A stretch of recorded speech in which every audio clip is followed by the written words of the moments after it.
Hello, everybody. And whoa, I got a little click happy there, but how are you tonight? Welcome to another episode of the TLC Podcast. I'm your host, Eric, joined as always by Mike. Mike, how are you tonight? I'm doing great. Awesome. Great to hear.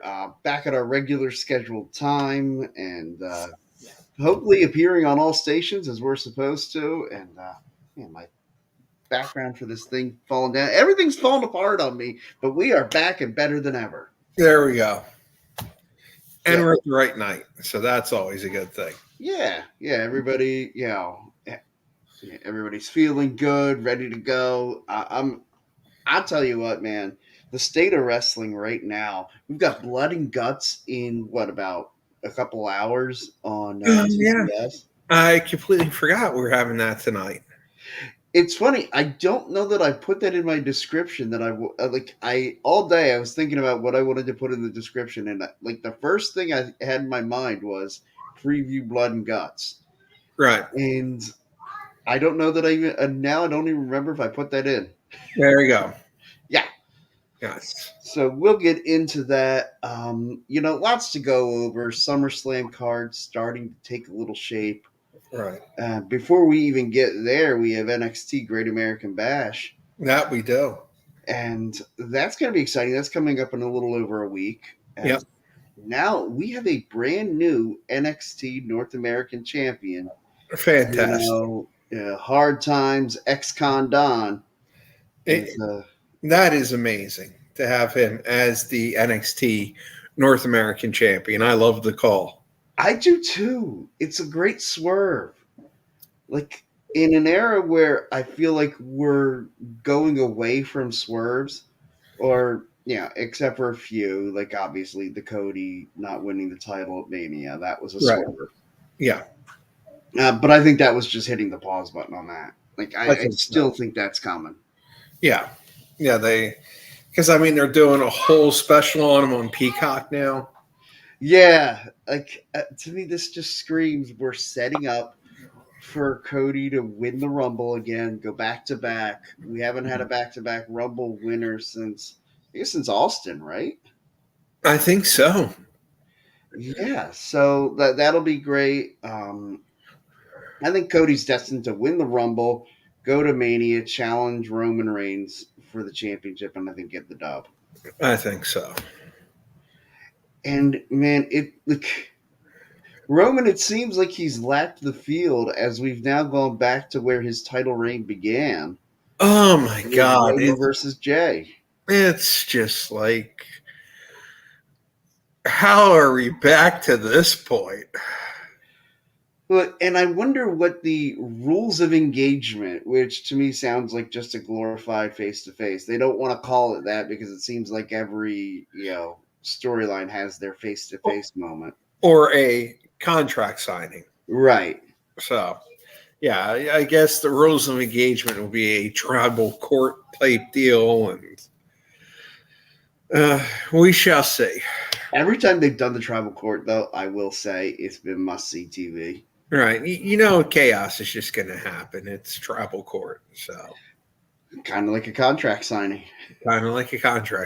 So we'll have to wait and see what they're going to do with that. Any idea what you think a good stipulation for this match? We saw a Hell in a Cell I Quit match. Right. How do you top that? I don't know how they're going to top that. I don't know if they can top that. To me, I think I've said it many times. We all know. I thought Jimmy would have been better in the slot than Jay. Yeah, agreed. Because we've had Jay and Roman. We never had Jimmy and Roman. But it is what it is. Maybe that's Payback or Fastlane. Maybe at this point.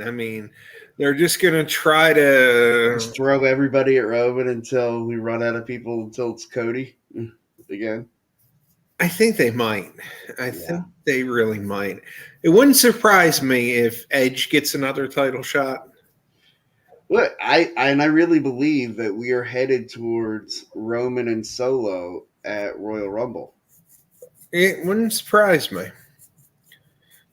And then that's where, because if they have the whole bloodline dissolved by Mania, Yeah, because everyone knows that Solo's the one who really cost Cody that title match right. in the storyline. If we have everything dissolved by then and it's Roman against Cody, then we'll have that whole angle. But we'll have to wait and see.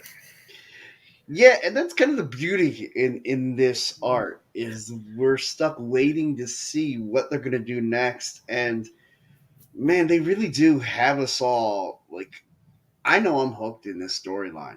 Mm-hmm.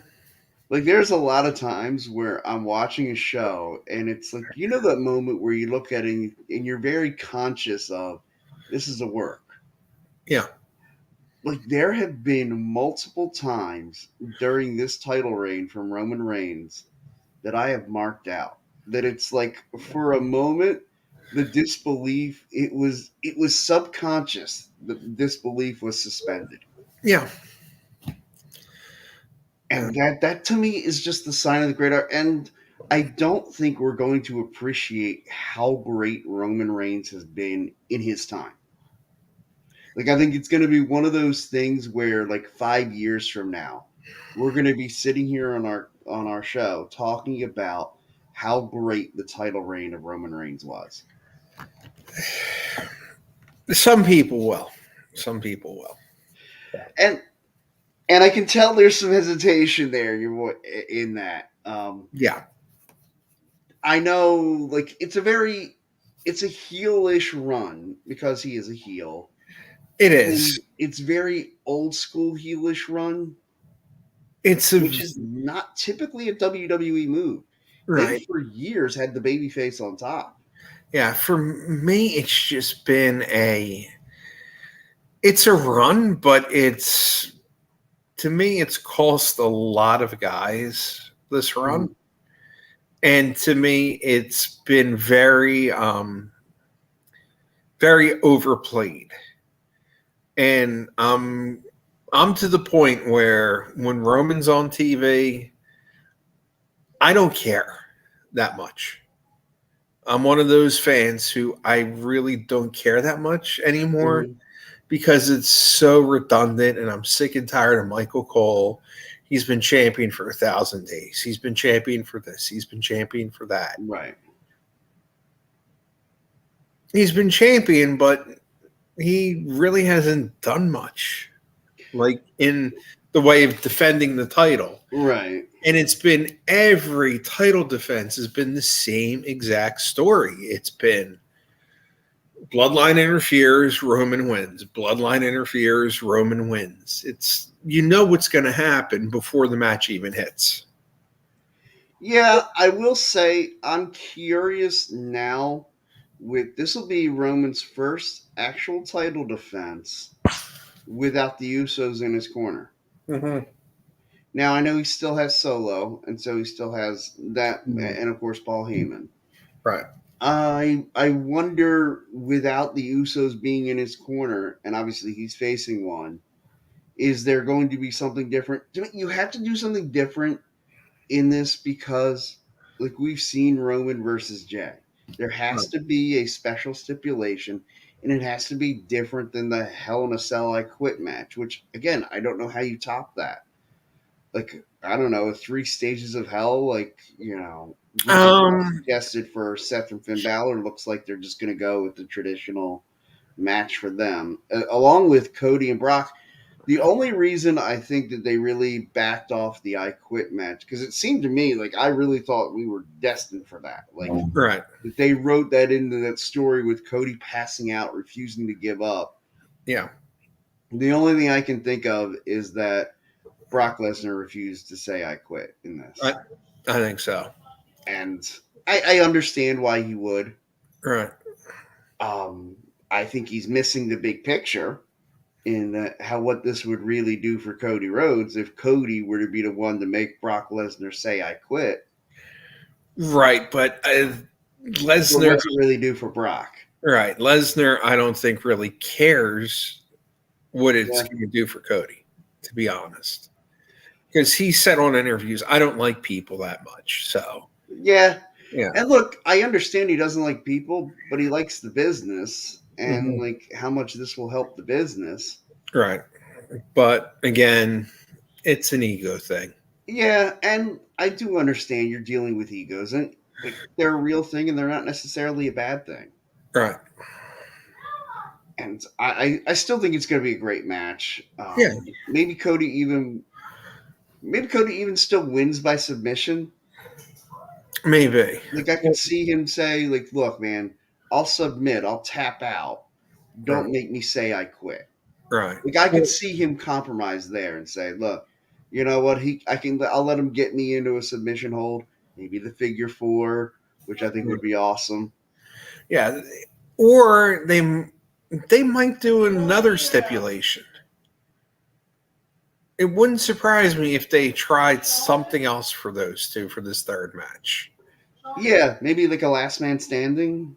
I was even thinking even more old school, maybe like a bull rope match. Yes, we have discussed that. Yeah, we discussed it last week. Yeah. I love the idea of a bull rope match. Yeah, it wouldn't surprise me if they pulled something like that out for the Cody Brock 3. Yeah, I always feel like when you go a trilogy, at least one has to have a special stipulation. Right. Or if they're going to do a special stipulation for Jay against Roman, why not do like a Samoan strap match? I don't understand why. I think that would make a ton of sense. Right. Yeah, I'm trying to think what they could do because it's kind of like SummerSlam from what I'm seeing, other than a Gunther Drew McIntyre one-on-one match, it's a lot of repeats, like Jay against Roman, Brock against Cody, Finn against Seth, Trish against Becky. I'm hoping it's that would be a good one. I'm hoping it's a culmination of these feuds that they just wrap up, and then kind of like how they used to do it at WrestleManias, where WrestleMania, SummerSlam, and even those two always ended feuds. Yeah, it was the climax of the right, and even Survivor Series to a little bit because they might have had where they had to throw a couple other people in, but at least like Saturday's main event, they build it up where it might be a one-on-one, but your 3 teammates or 4 teammates are out with you, right, both sides. So they're building it up, but that was kind of like the blow-off. The pay-per-views are always blow-offs to reset, and I think they really need to do that. Yeah, and I'd certainly be fine with resetting all of those rivalries. And just let them all have their payoff, and then we move on. Right, and then I was thinking we're going to get a Raquel against Rhea match for the women's world title, but it looks like it's going to be Liv against Rhea now. Yeah, have a Liv attacking Rhea at the end of Raw. I thought that was great, though. Yeah, good for her. Liv Morgan finds a way to get herself into all those spots. Yeah, good for her. Yeah. And again, and without sounding like a total mark for Liv Morgan, I'm a huge fan. Like, I know I've documented that on the show. Big supporter of Liv Morgan. Think she's incredible talent. So I would absolutely love to see it. I think that would be a great swerve. They've been teasing for weeks that it would be Raquel and Rhea Ripley. Right. And to the point where I was just ready to come out here and talk today about, well, I guess they're probably going to make it official this week. Right. But now it's really looking like Rhea and Liv Morgan. Yeah. Which, I don't know, maybe if Raquel maybe got legitimately injured in the knee, or... I don't know. Or maybe they wanted to swerve people. Maybe. Who knows? If they wanted to swerve and maybe get Raquel off the case, like you could write her off TV, and they got this kind of big event in January that they do, and the winner of that gets another shot at this semi big thing in April. Yeah, so that's always a possibility. Yeah, Like I'd sign up for Raquel versus Rhea at Ripley at Mania. Yeah, WrestleMania. Yeah, absolutely. yeah. It'd be a great matchup. And I'd sign up for seeing Rhea Ripley hold the women's world championship until then. Me too. And I really, really hope, because they made such a big deal about Bianca Belair holding that title for the Yes. longest reign in the modern era for women's wrestling, and Mm-hmm. I would love just to see Rhea beat that record. And I think she's going to. I think that would be incredible. I would absolutely love that. Yes. Because I think Rhea, when you look at it right now, out of all the women on the main roster, Mm-hmm. I think she's the most over right now. Absolutely. Yeah. And I think people are just hugely into it and want to see her win it. So I am really looking forward to that. I completely agree with you. I would love to see Rhea Ripley top Bianca Belair's mark that she just set.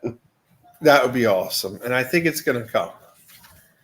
Yeah, you might be right. And I gotta wonder where we are on, like, WWE hasn't talked about it, but where are we in the title reign of Gunther in the Intercontinental title? He's getting close to breaking Honky Yeah, Tonk. he's got to be getting really close to Honky Tonk's mark.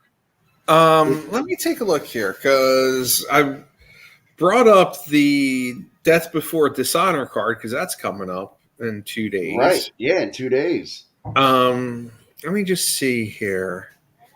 Intercontinental Championship. And we can see here, because Gunther, his reign's got to be getting close. Let's see here. Combined reigns. He's at 404 days. Okay. Honky Tonk Man was 454 days. Oh, so he's really close. He's really, really close. And I think he's getting there. I think he has to get there. I think I said that a long time ago. I think yes, he's going to break it. There's a lot of reasons why. Number one, he's an incredible wrestler. Mm-hmm. People are really behind him and Imperium right now. Mm-hmm. And then, see, another thing that I have to think about with how WWE wants their public image nowadays. Yeah. When you look up the records, do you really want a guy whose name has the word honky in it in your record books? No. So, and like, let's be honest, he's an Elvis impersonator. And let's be honest, as much as I loved his Elvis impersonations, sure, he's fantastic. As much as he wasn't that great of an in-ring performer. No. Where Gunther set the record for the traditional Royal Rumble and didn't win it, but he is a machine. As we climb into the top 50 in my list of top 100 matches, we will see Gunther starting or Walter starting to appear here and there. Yes, I agree with you 100%, man. Gunther he's a machine.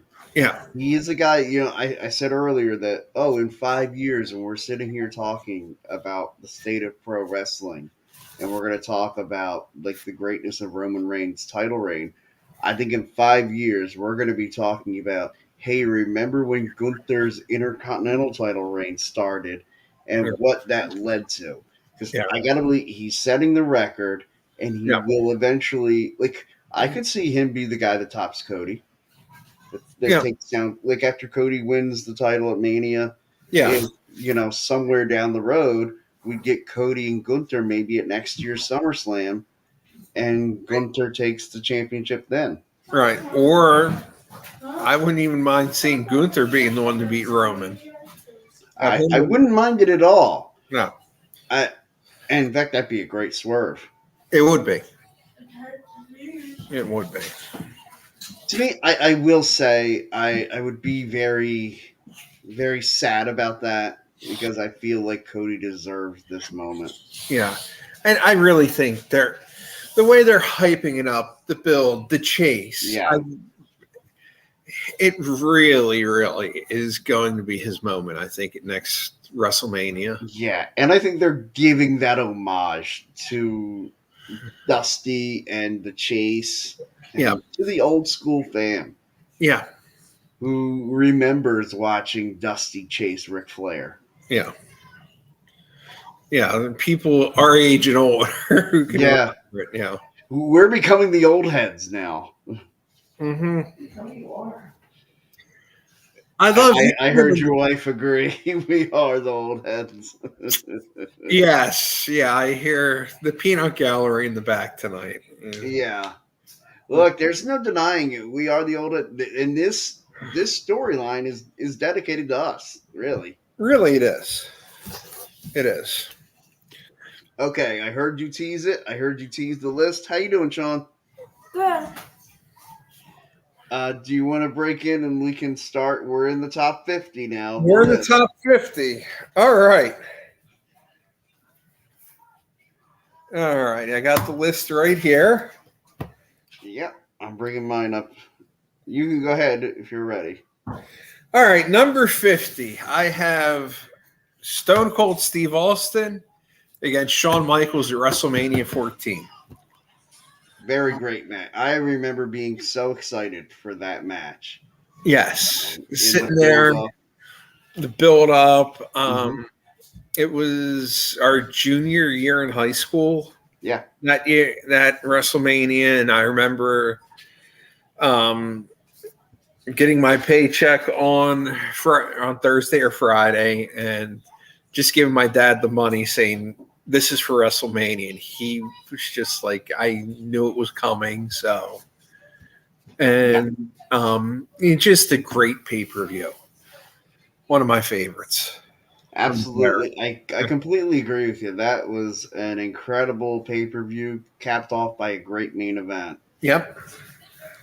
My 50th, not quite as special as that night, but Sami Zayn versus Adrian Neville for the NXT Championship career versus title at NXT Revival. Nice. I absolutely love that match. And of course, the way the whole thing ends with then Kevin Owens coming out, the congratulator, and then the backstab. And then he turns right on. It was just it was fantastic. Are you kidding me? And then the one bad thing about that was how short Zayn's title run was with the NXT. Yeah, 2 months. Yeah. Yep. That was the only bad thing about that. Yeah. Yeah. I would agree with that as well. Yeah. All right, 49. 49. I have a hunch this will be on your list. Okay. If it hasn't, Ric Flair against Vader from Starrcade 93. It is on the list. Yes. Because I know they're two of your favorites. Yes. Yes. Absolutely. In fact, title we are still story. quite a ways away from that one. Yeah. The title versus career story was great. Yes. Yeah. My 49th is Charlotte Flair, Sasha Banks. I decided I wanted to isolate one of them. It was their Hell in a Cell match. I just enjoyed it from start to finish.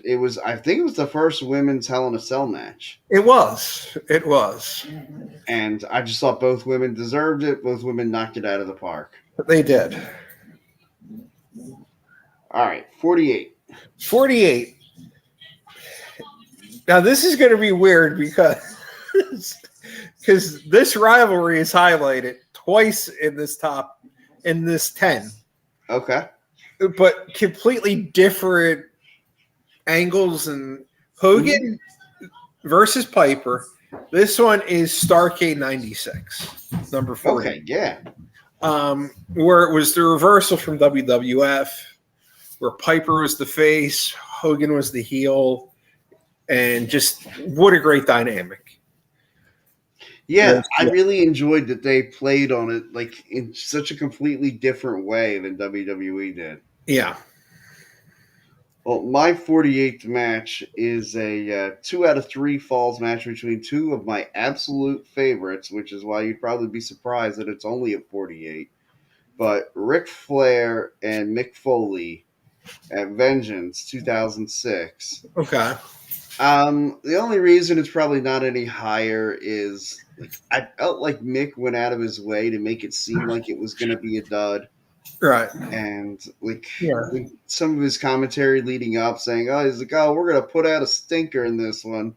Yeah. And it's like, no, well, no, you're not because you're Ric Flair and Mick Foley, but right. Yeah, it was just one of those like he didn't have his heart into it. Yeah. Yeah. But still lands at number 48 on my list because he's Mick Foley and it's Ric Flair. Exactly. Yeah. Exactly. All right. 47 for me. Reason why I was smiling when you said this match, Sasha Banks, Charlotte Flair, Hell in the Cell. It's funny when you said to me that this would probably be, I think, your last women's match on the list. Right. I had a feeling we were probably each going with the same one. Yeah, and it definitely was. Great minds think alike. That they do. All right. 47 is one of my absolute favorites from like that early 2010s TNA, which I think is very underrated. Like that 2010 to like 2014 TNA, I think is absolutely off the charts.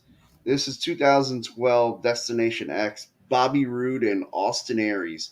And Austin Aries is a guy who in 2 years, fans are going to be sitting around saying, who the hell was Austin Aries? And I think it's going to be an absolute shame that more hardcore wrestling fans aren't going to know who he is. Yeah, he really was his own worst enemy.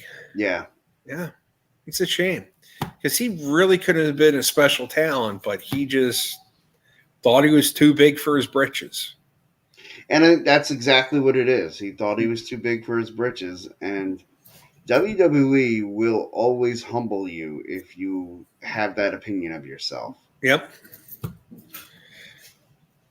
All right, moving along. 46. 46. It's a special match in my heart as well because it was actually on my 16th birthday. Okay. And I was at the match at a little building called the First Union Center. Mm-hmm. And it was Shawn Michaels against Mankind at In Your House Mind Games. Nice. And that was it was on my birthday, so my dad said, if that's what you want, I'll take you down. And the two of us went down, and it was a great show. That really was a great show. I was actually at that show as well. And my dad got the tickets for me for my 16th birthday. Yeah. Which was the month earlier. Yeah. And yeah, it was a fantastic show. Yeah. In fact, I think I said it already. I think it was already on my list. I think so, yeah. Yeah. Because I can't believe I would have left that one off. No. I absolutely loved that match. 46 for me, a very traditional match. I think it would make a lot of people's lists. Shawn Michaels, Chris Jericho from WrestleMania 19. Oh, very nice. Yeah. Yeah, that was a great. It just, when I was putting together the list, I was like, this makes perfect sense for this spot. Yeah. For Shawn and Jericho. Yeah, it does. All right, 45.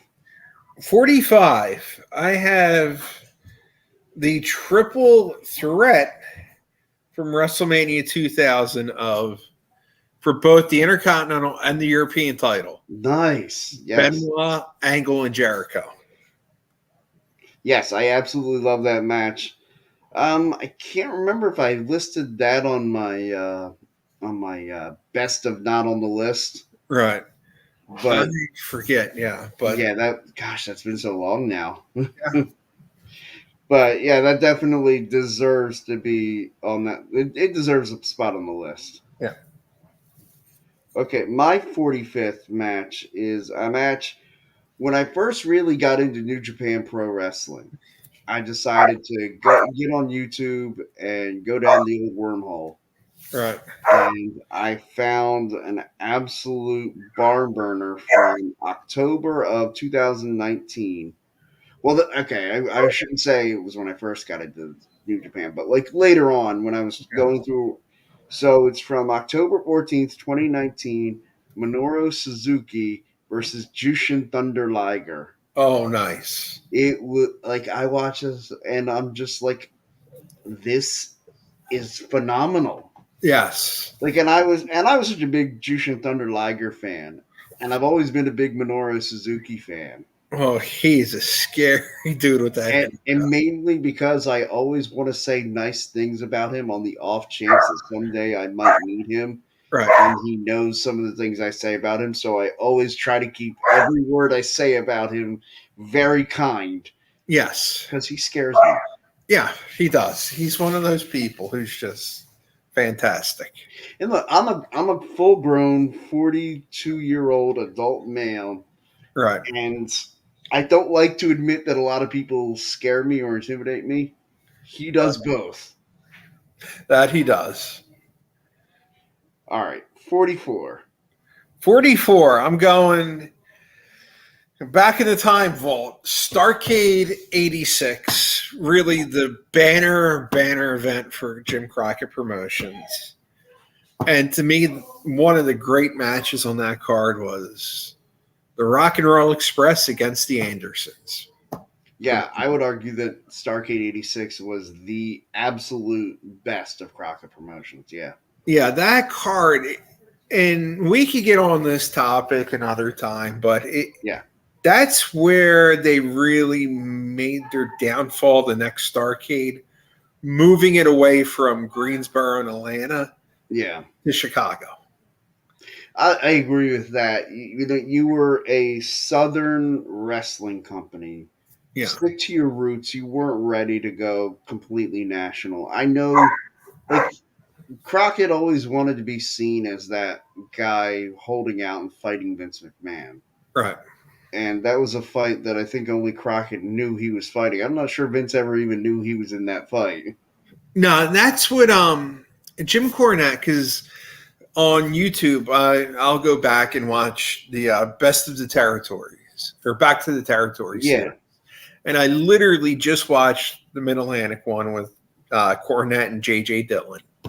And Cornette made a point. He said Vince didn't see himself being able to lose to Crockett, but he always saw himself maybe losing to Turner. He said Turner by no means could have ever beat Vince, but the one who could have was Crockett if Crockett stayed in his boundaries and if he didn't buy the big plane and didn't do all the stupid things. He could have held in and had a longer war and done a lot more for wrestling. I would agree with that. One of those things, stick to your base. Like, your base was the Carolinas and Atlanta, and that was such a hotbed for wrestling. Like, right. And then like we've discussed, they moved up to Baltimore, they moved to Philly. They had from Philly all the way down to Florida. That's really what they needed. That's a huge territory. That would have worked for him, I think. And I think if you naturally grow that way and don't try to expand out to Chicago, not yet. If you would, if you're like, okay, let's inch out further west. Okay, let's get, like, we're in Philadelphia. Okay, let's get to Pittsburgh. Right. And then, okay, well, we're in Pittsburgh. Okay, let's get out to Cleveland. Right. And then you work your way out to Chicago. Yeah. All right. My 44th match, man, another tough man. We were saying this was going to have some bangers in it. Yeah. Chris Benoit versus Ming at Slamboree 97 in a death match. Wow. Yeah. Whew, man. That was a great one. I love the visual, and man, it sucks again knowing how it all ends for Chris and Nancy, and Yeah. But that spot where they're walking to the ring together, and you see Chris look over at her, and she's got that concerned look in her eyes, and he just shakes his head no. Like, you can't be concerned, for you have to let me fight this. Right. Like, I just remember thinking, this is, talk about the art of storytelling. And the two, like, they didn't grab a microphone and say anything. No, They just shared a glance and a gesture. Yeah. And the funny thing was seeing Chris Benoit's son sitting in the front row of Collision this week. Yeah. Yeah. He is a real victim in that whole thing. He really is. He really is. Because on a lot of, look, when you ostracized and decided you were never saying the name Chris Benoit again, like, that meant you weren't acknowledging, like, his family anymore. You weren't acknowledging David, who is still alive. And, like, I mean, hell, I didn't even really realize until I saw the documentary about Chris Benoit that he even had another son. Yeah. Yeah, no, it's a shame. Yeah.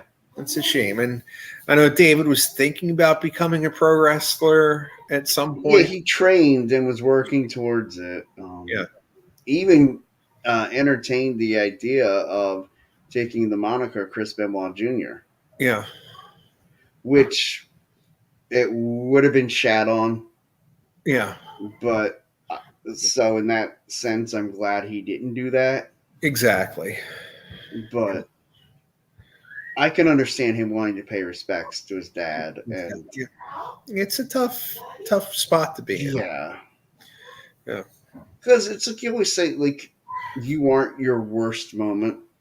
Right. And look, his worst moment is god awful. Yeah. Like, and we could actually argue over which was worse, Nancy or his son. Yeah. But I mean, if you add them both as just one big moment, like, man, that's one shitty moment. Like, that it is. That it is. Okay, let's get away from that talk. 43. 43. Yeah. Is Chris Benoit versus Triple H versus Shawn Michaels at WrestleMania 20. So that could not have been timed any more perfect. Couldn't have been any better. Really couldn't have. So. I swear we didn't coordinate our list. You don't have a copy of mine, and I don't have a copy of yours. No, it's literally all written out here, and that is fantastic. This week we've been really coordinating well between the Sasha Banks Charlotte match. Yeah, and then the Chris Benoit matches. The Chris Benoit matches. Woo. Yeah, I'll tell you what, that one was also very special to me, being a big Chris Benoit fan. Yeah. And he was one of those guys that I was a fan of his before I was really supposed to be a fan. Right. Like, I was a fan of his, coming up in WCW in, like, the early days. Right. And I remember watching him and Too Cold Scorpio at Super Brawl 3. And, like, it was just, like, they went to almost the time limit. Yeah. I remember thinking, I'm like, I really wish that someday Chris Benoit could be a world champion. Right. And that was the night I got that wish. Yep. Well, actually, we got it in 2000 with Well, yeah. We all know what happened there. Yeah. Well, my 43rd match, another, in my mind, it's an absolute play. I think you'll agree. AJ Styles, Samoa Joe, Christopher Daniels, Unbreakable 2005. Yes, that is an absolute classic. And I believe I have to check the other piece of paper to see. I think that one is coming up. Yeah, that one's coming up much later in my countdown. Okay. Yeah. Yeah, that was a phenomenal match. That was probably my favorite match from that whole company of TNA. I remember watching that because that was also on September 11th that day. Yes. and they were doing the anniversary beforehand of that moment. And I remember I was out doing a flea market by my parents at that point, and coming home that night, putting it on, because it was, I think, Raven and Rhino was the world title match that night. Right. And I was just saying, that's going to be okay. But nothing could have compared. They should have ended the show with that match. Yeah. Yeah. That actually might be my highest rated TNA match. Okay. Yeah. All right. So what are we at? 42. We're at 42. Going back to earlier in today's countdown, Hogan, Piper were to settle the score. Yes. Absolutely love that match. That match was fantastic. We started getting T involved. That really was the appetizer to what would be WrestleMania. Yeah. That might have been one of the first shows that I ever saw. The war settle the score. Yeah, because they did the brawl to settle it all and the war to settle the score. And both on MTV, the fans were pumped up. They got onto MTV Live, and boy, did that blow up wrestling, those two specials. And I love, I think the A&E Legends they did on WrestleMania, how they actually went back and brought in David Wolf and some of the people from MTV, and they discussed really what made WrestleMania and how vital that relationship between WWF and MTV was at that time. Without the Wrestling Rock connection, I don't know that we ever get WrestleMania. I don't know if we do. And another thing, I don't know if MTV takes off the way it does either. No, I don't think it. I think WWE or WWF did as much for MTV as MTV did for the WWF. I mean, because think about it, they had Hogan on, special VJ. I mean, it really was a well. I want to say, was that one of the first years when they did the New Year's Eve party on MTV as well? I think it might have been, yeah. Yeah, and I remember Hogan being on the MTV New Year's Eve party. Yeah, 84 and 85, yep. Yeah. Okay, so what was that? 40. That was 42, right, for you? Yes. Okay, so my 42 is Flair and Arn Anderson versus the Hollywood Blondes, 2 out of 3 falls for the WCW Tag Team titles, the Clash of Champions in '93. Oh, very nice. Yeah. That match was great. And I'm getting a kick out of this number of times that, like, you'll have a Hogan match and I'll have a Flair match, or I'll have a Hogan match and you'll have a Flair match. Yes. Yeah, I think when I counted it out, I think Flair's on the list 12 times for me. Yeah, he's probably up there for me too. Yeah, because especially as we get higher and higher, Flair's on a lot. I mean, to me, he's the greatest superstar of all time. Yeah. I mean, I'm just flipping at my top 10. He's in 5 of my top 10 matches. So that's going to be a Ric Flair tribute show, I think. Well, I feel like one of us has to get like a big robe, and we'll see him do the woo. Well, I'll just have Sean do the woo. He loves doing woos, so. Okay, well then you go. I trained him young, so. That's good parenting right there. I try. I definitely try. All right, let's round out this week with match 41 on the rest of our list. 41 is a 2-parter. Okay. I started this based upon this year's Wrestle Kingdom of Kenny Omega, Will Ospreay for the U.S. title. Okay. However, I have to include Forbidden Door with it too. Agreed. Yes. Because those 2 matches have really been phenomenal. especially Forbidden Door, Don Callis getting involved and really just making the feud even better. And I really hope it all in London. I hope that we get the rubber match. Yeah.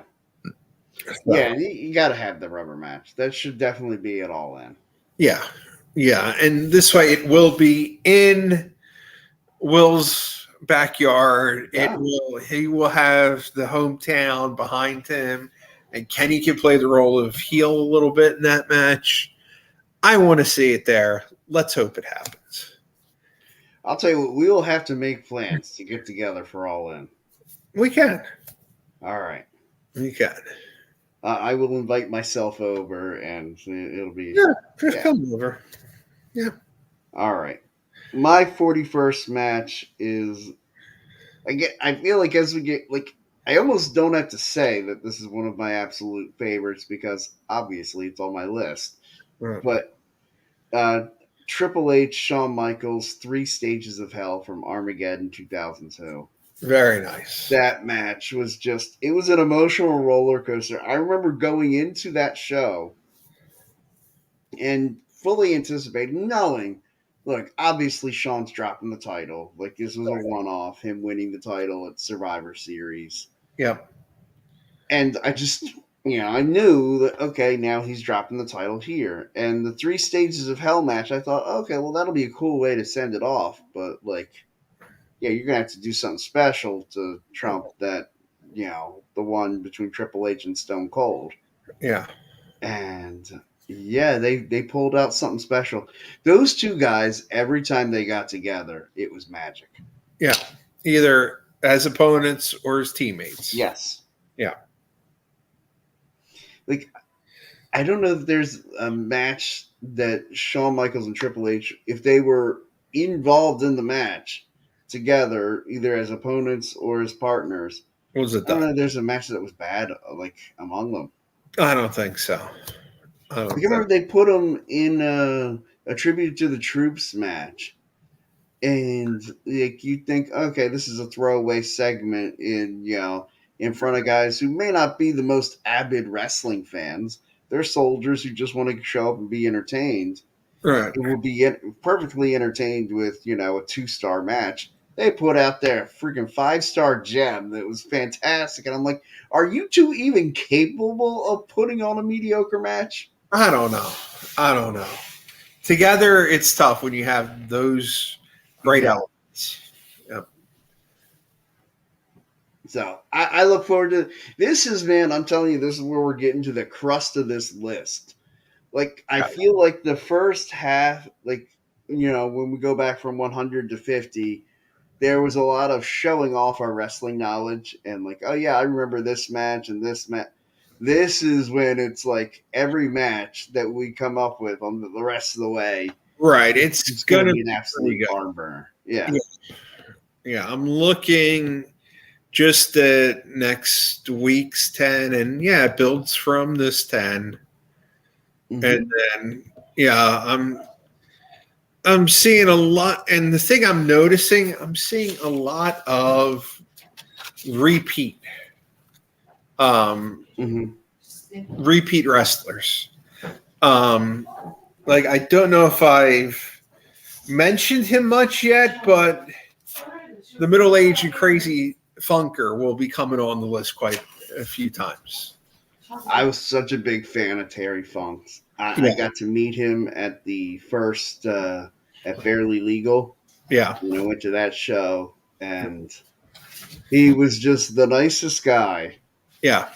And we were all waiting to get into the building beforehand, and he just was walking around out there, and you'd see people, walking, some of the guys every now and then coming in, and they talk to people, and Terry Funk comes over and is talking to us, and he's up there, he's just shooting the breeze with us like he's a casual fan. Yeah. And it's I sat there and I had to sit there dude, I'm shooting the breeze with Terry freaking Funk. It happens. Yeah. And he goes over and wins the world title that night. Yeah. And And really, that pay-per-view wasn't that great. Speaking of super cards, but that match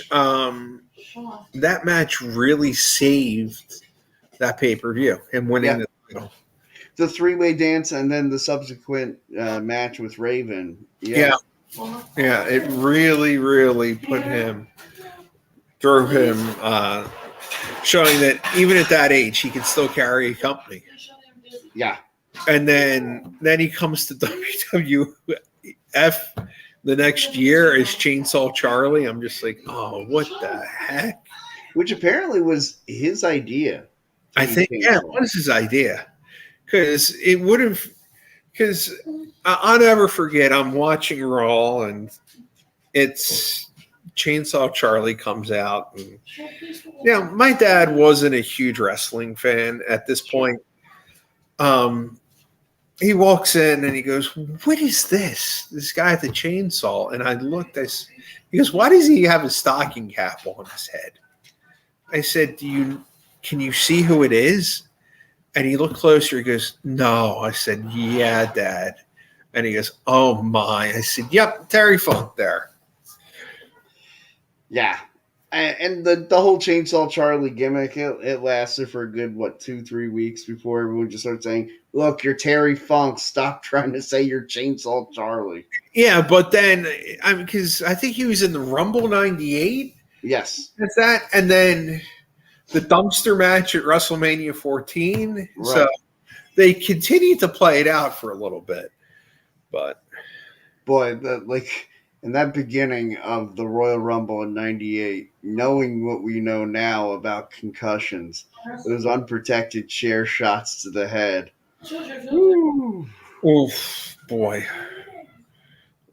Boy, oh boy. It's amazing. And then knowing what Mick would go through in the coming years, facing The Rock in that I Quit match. Oh man, that's brutal to watch that match now. Now, I've only heard what happened with the behind the mat or beyond the mat. Right. I never saw the movie. It's been such a long time since I've seen it. It's one of those things I'd love to find out. It's got to be streaming somewhere. It's got to be. And I want to find it and I want to watch it. Yeah. Because now I just feel like as a fan, I have to. Yeah. Yeah. And it just is kind of like, because I think they had agreed to 2 or 3 chair shots or something. I think they did, yeah. And he just went on this barrage of chair shots. Yeah. Yeah, it was uncomfortable, but we will discuss that again because it is on my list, the I Quit match. I figured it would be. Yeah. Yeah.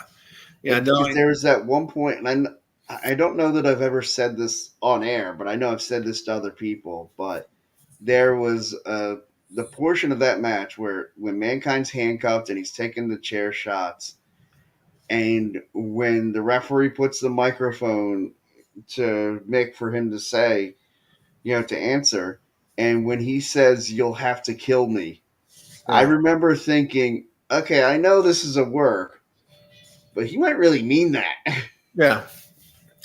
Yeah, and then they had to play it in from piped in from the Sunday Night Heat interview. That was I remember thinking, I'm like, that's so beautifully done. How do they not pick up on this, though? Yeah. Are the announcers not, are they not filled in on this? And shouldn't they be saying, wow, that was awfully clear. This sounds like a screw job. Yeah. Yeah, but that was just... Michael Cole could have been saying, oh, that was a screw job. And Lawler saying, oh, no, he clearly quit. See, he quit. He had to. Yeah, I'm surprised they didn't make more of that. Yeah.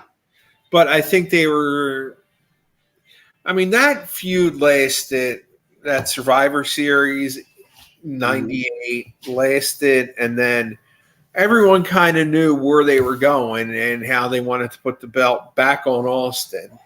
So we knew Austin was going to win the Rumble and march on to Philly to win the title at WrestleMania 15. Yeah, And it's funny how now, so many years later, it seems they are hell bent on the Cody run for the title in Right. Philadelphia. And just sitting here as we're talking about this out loud, it is kind of funny. The last time there was a back-to-back winner in the Rumble, Mania was in Philly, and are we going to get that again? Well, it's funny because Austin actually didn't win that Rumble because Mr. McMahon won that Rumble. Oh, yeah, he did win that Rumble. Yeah, I forgot that. That was the St. Valentine Massacre. Right. Austin won it in 97 and 98. Yes. 97, he didn't even challenge for the title. Instead, he just tore the house down on another all-time great against Bret Hart. Yeah, that was just... 97 was a bit of a weird year, I thought. It was a very weird year. I felt like they were playing kind of hot potato with the title. Yeah. You start off with Sid. You start off the year of 1997 with Sid having just won the belt at Survivor Series. Right. Drops it at the Rumble in San Antonio to Shawn. Shawn clearly doesn't want to do the job for Bret and vacates the title. Right. And it's funny because you see a few times here where Shawn basically won't do the favors for somebody and drops a belt like kind of via forfeit. Right. And then we get that fatal four-way at the In Your House in 97. Then it was... Then the next night, Sid beats Bret for the title. Sid beats Bret for the title. Then Sid loses it to Undertaker in WrestleMania 13, which... And that actually brings some stability when Undertaker wins it. Right. But, yeah, it was just a weird couple months, that late 96, early 97. I mean, but the whole Attitude Era, that was really... They were playing hot potato with the title a lot then. Every title was hot. I think there's some of that was to try and get ratings because new champions mean ratings. Right. I mean, because when I was sitting there, this was back when I was in college, or maybe a couple years after. I was talking to my buddy, and I was able to trace the WWF title from 63 to about 99. And then 99 just became like a cluster of championship runs. Yeah. I feel fairly confident that right now I could trace it back to at least back to Backlund. Yeah. Like right now, I could probably recite all the way back. Yeah. And I mean, I think that's impressive, but like, and especially when you, like, it's like, how do you count? Like, I would assume you just count the WWE Championship. Yeah. And you don't try to say, well, the world title was also held by this guy. Like, right. Yeah, when WWE had their two champions. This is why I'm such a proponent of the one belt, one champion, right? One for the company. Yes, I hate to say this, but I just got a warning popping up on my computer. I've only got like 4 minutes of battery life left. Well, I figured we would wrap it up right about now anyway. Yeah, I don't want the show to cut off. Yeah. Yes. Yeah, we could go ahead and call it a night now. Great show, great stuff coming up this weekend. Death Before Dishonor. Yep. Going to be a great show in Trenton. I know you think that is a tryout for Supercard to potentially be in Trenton in April. I think so. And you could be right. I guess we'll have to stay tuned on that one. Yeah. Everybody, thank you so much for popping in. Anybody who did. If you want, I know I've been inviting people throughout this list. If you want to drop your top matches of all time, it doesn't have to be top 100 or anything. Just top 5, top 10, whatever you feel comfortable doing. I invite anybody to drop it into the comments. So anything to add before we get out of here? All right, one of us is frozen. Hopefully it's not me. Everybody have a great night and happy wrestling.